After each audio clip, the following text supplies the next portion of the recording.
लेकिन मोस्टली इस पेशेंट में जो होता है ना, ये भी हो सकता है कि किसी जीआईटी के एक स्पेसिफिक पार्ट की जो है मोटिलिटी ना हो, हाइपोमोटिलिटी हो, या मोटिलिटी रुक जाए नर्व की वजह से, या ब्लड सप्लाई की वजह से, या किसी और इन्फेक्शन की वजह से, सेप्सिस की वजह से, तो वो एरिया मूव नहीं करेगा और वहां से फूड आगे नहीं मूव करेगी और ना पीछे वाली आगे मूव करेगी, तो इसको कहेंगे इलियस। या फिर ये भी हो सकता है कि पूरी जीआईटी की मोटिलिटी जो लो हो जाए, मोटिलिटी स्लो हो जाए और फूड वहां पे रुकने लग जाए, कॉन्स्टिपेशन हो जाए और फूड सारी जीआईटी में रुक जाए, एब्डोमिनल डिस्टेंशन हो जाए ओवरऑल पूरे जीआईटी की वजह से, तो उसको भी कहते हैं इलियस। और अक्सर ये पोस्ट ऑपरेटिव पेशेंट में होता है।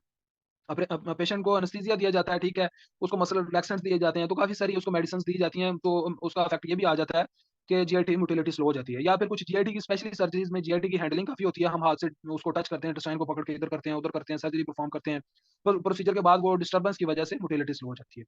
Intestinal hypomotility without obstruction, constipation and decrease in flats.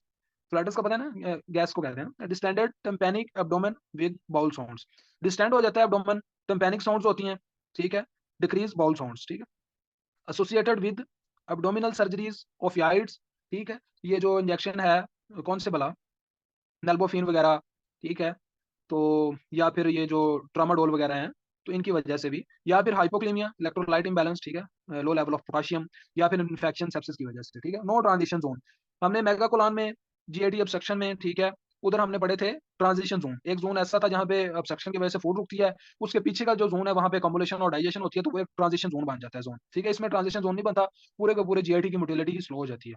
Treatment क्या है जी, बाउल रेस्ट है, इलेक्ट्रोलाइट करेक्शन है, पोटेशियम का लेवल पूरा करेंगे, कोलिनर्जिक ड्रग्स हैं, स्टिमुलेट इंटेस्टाइनल मोटिलिटी। ये कोलिनर्जिक ड्रग्स क्यों देते हैं जी हम?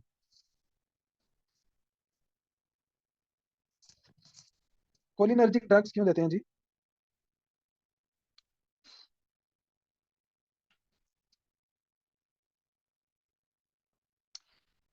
सर शायद इसलिए कि वो एसिटाइल कोलिन पे जाके अफेक्ट करते हैं, जिसकी वजह से उसकी मोटिलिटी वगैरह इंक्रीज होती होगी। बिल्कुल सही, बिल्कुल सही। कोई और कमेंट इस पे, कोई और बताना चाहे? इससे अलग ब्लड सप्लाई नॉर्मल करने के लिए। नहीं नहीं, एक्चुअली हमारा जो पैरासिम्पथेटिक नर्वस सिस्टम है, तो वो कोलिनर्जिक सिस्टम के जरिए से ही काम करता है। उसका मेन न्यूरोट्रांसमीटर जो एसिटाइल कोलिन होता है, इस वजह से उसको कहते हैं कोलिनर्जिक, ठीक है, सिस्टम। तो cholinergic is a part of parasympathetic. तो पैरासिम्पथेटिक का काम है डाइजेशन, तो जब हम रिलैक्स होते हैं, बिल्कुल इजी होते हैं, तो पैरासिम्पथेटिक जो एक्टिव होता है, वो एसिटाइल कोलिन रिलीज करता है। किस नर्व के जरिए से, डॉक्टर मोहसन, किस नर्व के जरिए से जीआईटी को वो एसिटाइल कोलिन रिलीज होगा? वेगन वेगस जबरदस्त, वेगस की वजह से। तो जीआईटी को जो पैरासिम्पथेटिक की सप्लाई है वो वेगस नर्व के जरिए से होती है, तो जब पीछे से सिग्नल आएगा तो वेगस नर्व की जो एंडिंग होगी वो रिलीज करेंगे एसिटाइल कोलिन, और एसिटाइल कोलिन जीआईटी की मोटिलिटी को और जीआईटी की सेक्रीशंस को तेज करेंगे। तो इसलिए हम कोलिनर्जिक ड्रग्स देते हैं, ऐसी ड्रग्स जो बिल्कुल एसिटाइल कोलिन की तरह काम करती हैं। उनमें एग्जांपल्स में है नियोस्टिगमीन है, पाइलोकार्पिन है, ठीक है, पाइरिडोस्टिगमीन है। तो ये कुछ ड्रग्स हैं जो कि जीआईटी की मोटिलिटी को तेज करने में काम आएंगी हमारे। अच्छा, एक आम सी ड्रग जो एंटी एमेसिस है, वो भी इसमें हेल्प कर सकती है। किसी को याद है एंटी एमेसिस ड्रग्स कौन सी हैं जो वोमिटिंग को रोकती है? सबसे फेमस कौन सी? डोम सोडन डोम सिंड्रोम।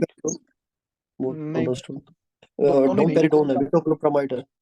हाँ, मेटोक्लोप्रामाइड। मेटोक्लोप्रामाइड जो है वो भी इसमें इसमें जी जी।